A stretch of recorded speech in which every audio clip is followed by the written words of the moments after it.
beaucoup de plaisir que nous revenons dans notre Thiès original, naturel, pour vous entretenir des projets que nous avons.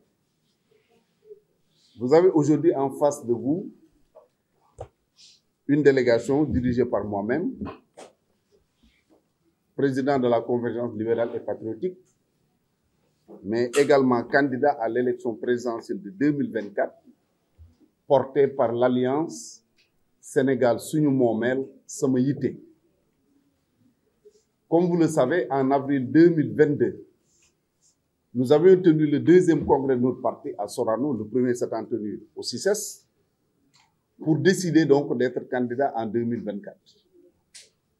Mais compte tenu de la situation assez difficile qu'il y avait au niveau de la sous-région, surtout sécuritaire, nous avons estimé nécessaire de suspendre cette candidature pour continuer à soutenir le président Macky Sall.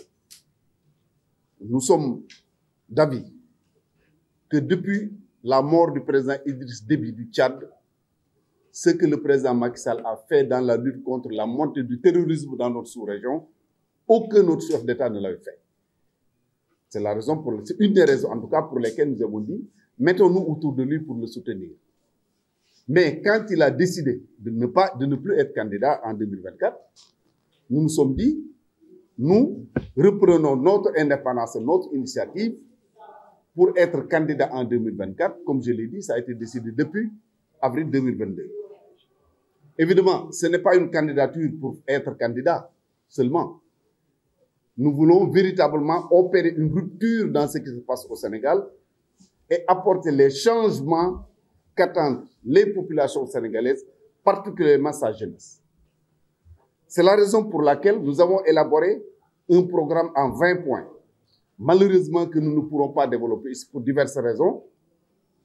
Nous avons décidé d'être à Ziguinchor le 24, Inch'Allah, pour présenter aux Sénégalais ce programme qui, de notre point de vue, comporte 20 points qui vont définitivement sortir le Sénégal de la situation difficile dans laquelle il se trouve. Donc, ne serait-ce que pour cette raison, nous ne pouvons pas parler de tout le programme. Mais nous pouvons quand même évoquer 2 ou 3 questions qui intéressent particulièrement les populations, surtout les populations de Thiès. Parmi ces points, je vais d'abord aborder notre engagement résolu. C'est un engagement que nous prenons devant les Sénégalais pour éradiquer le chômage en 5 ans dans notre pays. C'est-à-dire, si nous accédons au pouvoir de 2024 jusqu'en 2029, nous nous engageons à faire de sorte qu'il n'y ait plus de chômage au Sénégal. Vous allez certainement me dire comment on va le faire, parce que l'engagement quand même est un engagement extrêmement fort. Vous le savez, notre pays au plan économique et financier est bien tenu. Parce que malgré le Covid qu'on a traversé, malgré les conséquences de la guerre entre Moscou, la Russie et l'Ukraine, le Sénégal a un taux de croissance qui avoisine les 2 chiffres. Cela veut dire que sur le plan économique et financier, le pays se porte bien. Donc les difficultés, c'est à un autre niveau qu'il faut les chercher. C'est la raison pour laquelle nous avons dit, le Sénégal va continuer à vivre comme il vivait jusqu'à présent. Mais il faut avoir la générosité de verser toutes les recettes. Parce que ne l'oublions pas, à partir de 2024, notre pays va être un pays pétrolier et gazier. Donc toutes les recettes provenant du pétrole et du gaz vont être reversées dans un fonds devant servir à lutter contre le chômage. Comment on va le faire concrètement? Vous savez, on a au Sénégal beaucoup d'ouvriers, des mécaniciens, tôliers, maçons, menuisiers, transporteurs, couturiers. Tous ces métiers-là existent au Sénégal, mais pour la plupart sont dans l'informel.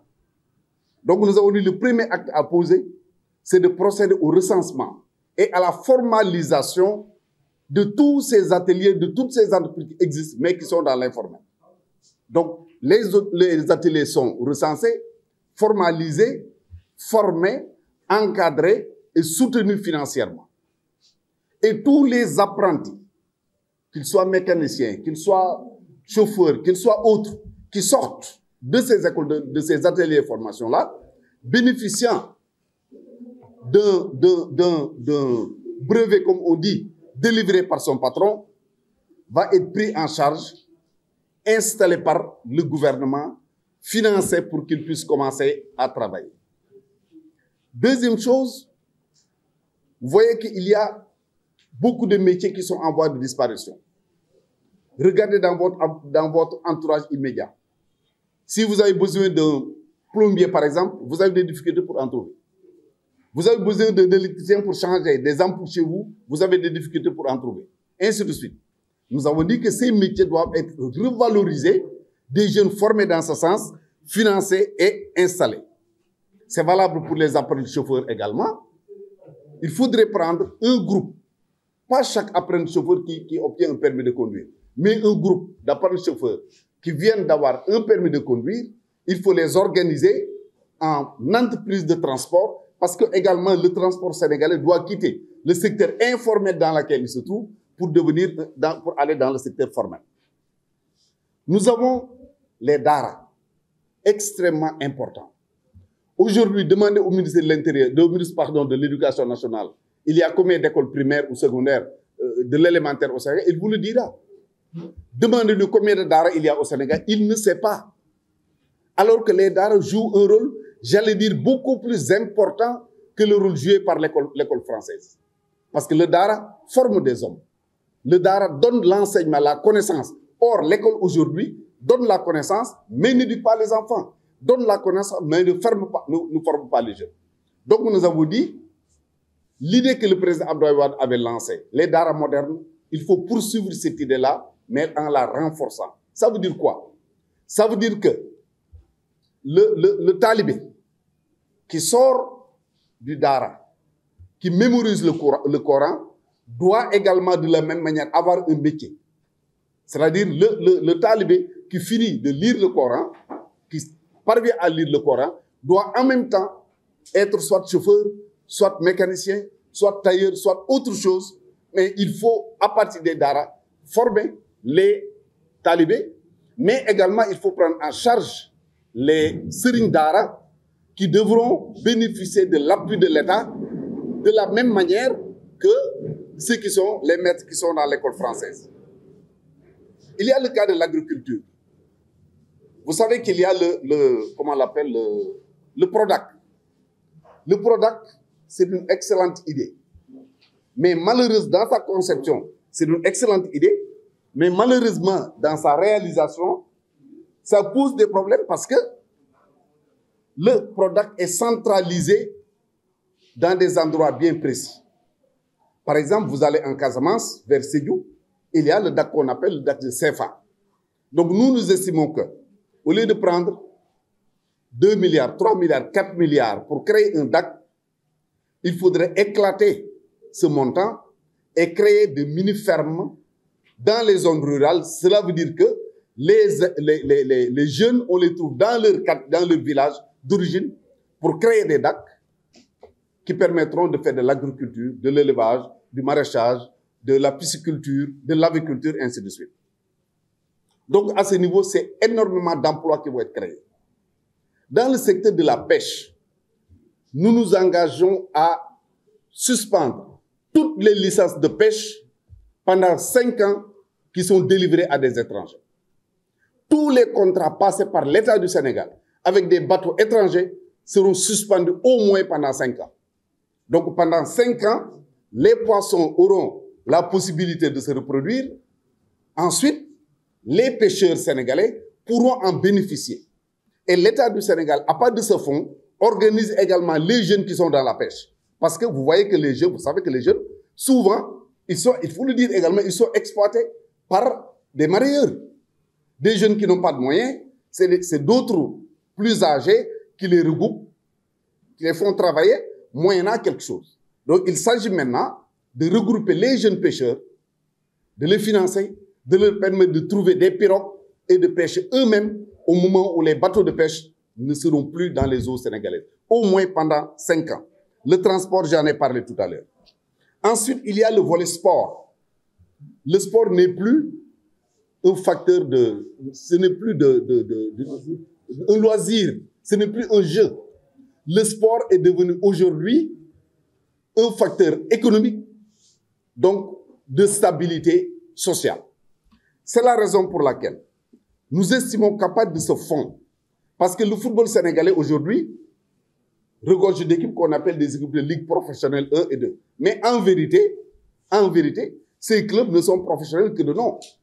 Un club qui n'a pas de siège, un club qui n'a pas de terrain de football, un club qui n'a pas de stade, un club qui ne paye pas ses joueurs correctement, même si on l'appelle un club professionnel, le club n'est professionnel que de nom.